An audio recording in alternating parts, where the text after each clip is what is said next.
Beloved, welcome to In Between Sermons. This is what I call a micro devotional.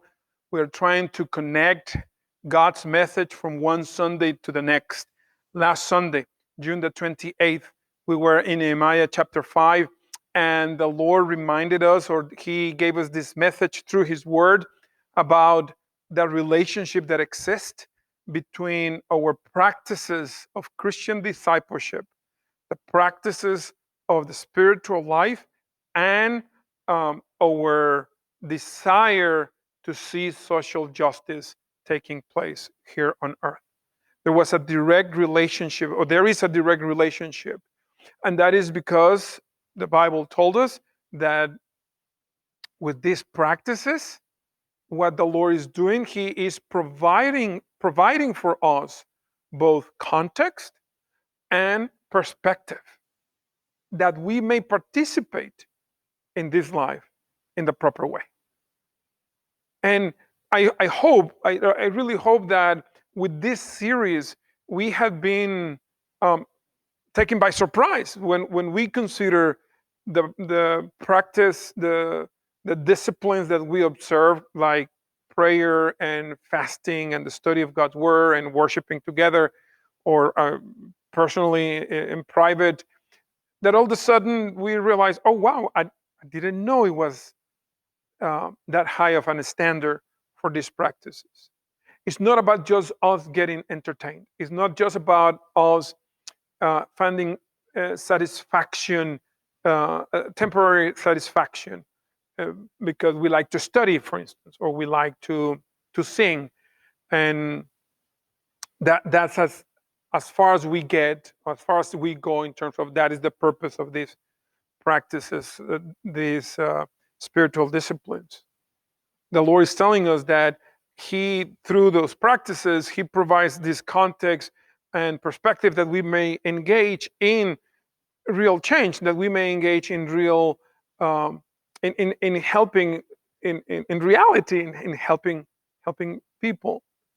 Um, but we must remember these practices must be anchored, must be rooted on His person and work, on His beauty.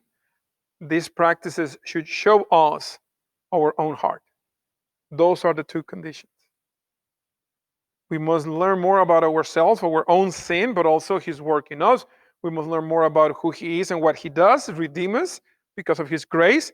And when that is the foundation, then we can see these practices becoming or providing for us perspective and context that we may engage in life. Now, we run the risk, because of our sin, of making our spiritual disciplines idols, thinking that they are mere fuel for our social agenda. We have to be careful with that, because that is not the case.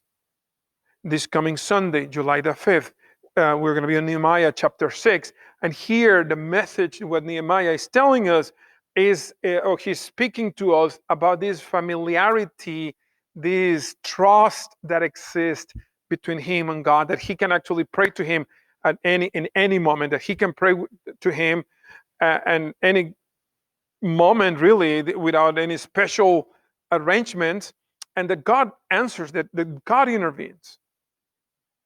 And it is the focus of Nehemiah 6 is this communion that we have with God, that we can approach His throne of grace without fear, that we are allowed to talk to Him and that He responds.